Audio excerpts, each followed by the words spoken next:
Clyde. Well, Mona, how'd you like to encounter a lion more than half as long as a tractor trailer and several times taller? Frightening, right? And yet, that's what once roamed this region, at least according to a so-called expert. His claim drew presidential attention, but was he right? Well, that's another Cincinnati Curiosity.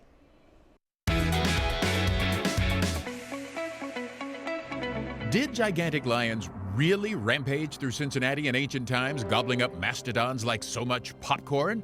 Well, that's what scientific authorities believed at one time. In fact, U.S. President Thomas Jefferson asked the Lewis and Clark expedition to keep an eye out for living specimens of such gargantuan beasts. Reports of these enormous carnivores originated from a frontier doctor, William Goforth. Dr. Goforth built a thriving medical practice in Cincinnati around 1800. He heard about the gigantic fossils found at nearby Big Bone Lick and mounted his own expedition into the wilds of Boone County, where he excavated a large collection of bones. Among Goforth's collection was a gigantic claw. No one knew what kind of animal would produce such a dangerous claw. Goforth believed it belonged to a giant lion.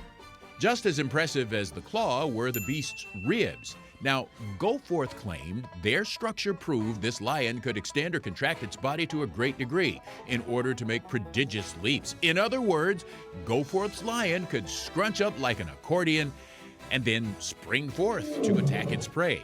Based on the claws, ribs, and segments of spine recovered, Goforth estimated this lion stood 25 feet tall and was 60 feet long from nose to tail. Word of Goforth's discoveries reached President Thomas Jefferson, who told Meriwether Lewis on his way down the Ohio River to meet up with William Clark at Louisville to stop in Cincinnati to see what all the fuss was about. Lewis wrote to Jefferson describing Goforth's impressive display of gigantic bones. It was Thomas Jefferson himself who suggested naming the creature Megalonyx, meaning giant claw. Well, believing that living specimens of these great beasts must still inhabit the unexplored Louisiana territory, the president instructed Lewis add a search for living giants to the to-do list of the Lewis and Clark expedition. The Megalonyx, scientists later discovered, was not a lion, but instead a massive herbivore, a giant ground sloth 10 feet long. It wandered Kentucky alongside mastodons and mammoths, but went extinct at the end of the last ice age about 11,000 years ago. And right now, I want to welcome the champion of the obscure, our good friend Greg Hand. Greg, always good to have you back. Welcome, welcome. Okay, so did Dr. Goforth get rich and famous from his discovery? Oh, in fact, quite the opposite. It's a very sad story. They didn't have Google back in those days to check the background of people, and this British scam artist showed up in Cincinnati and talked Dr. Goforth into giving him all of these bones and claimed that he would take them to Philadelphia and sell them for a fortune.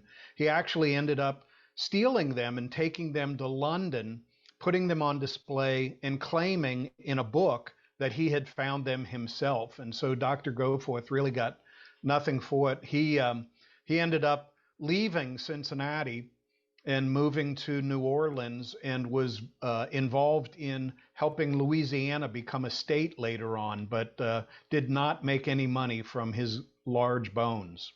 So Greg, where can we see giant ground sloths today? Well, of course, since they're extinct, you can only see bones, and there's a wonderful example on display at the Cincinnati Museum Center, and they also have some specimens over at the wonderful museum that they have at Big Bone Lick. There was, I believe, a different species, a mummified giant ground sloth found in South America. I'm not sure where that's on display, but locally, Museum Center and Big Bone Lick. Okay, so shifting to the state park now, why do they call Big Bone a lick? Yes, anything that you see around here named lick refers to salt deposits.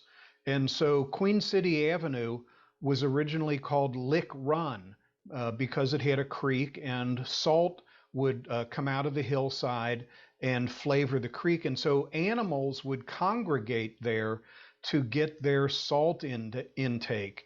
And so at Big Bone Lick, this is why we have so many of these bones from the Ice Age, is there was so much salt coming out and the animals needed that for their nutrition, and they would congregate and lick the wet ground to get their salt intake, and sometimes get stuck in the mud and die, and their bones would get preserved. And so that's what a lick referred to.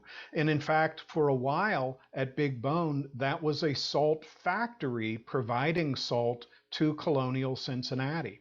Greg, as always, thanks so much for bringing us this story. Always a pleasure.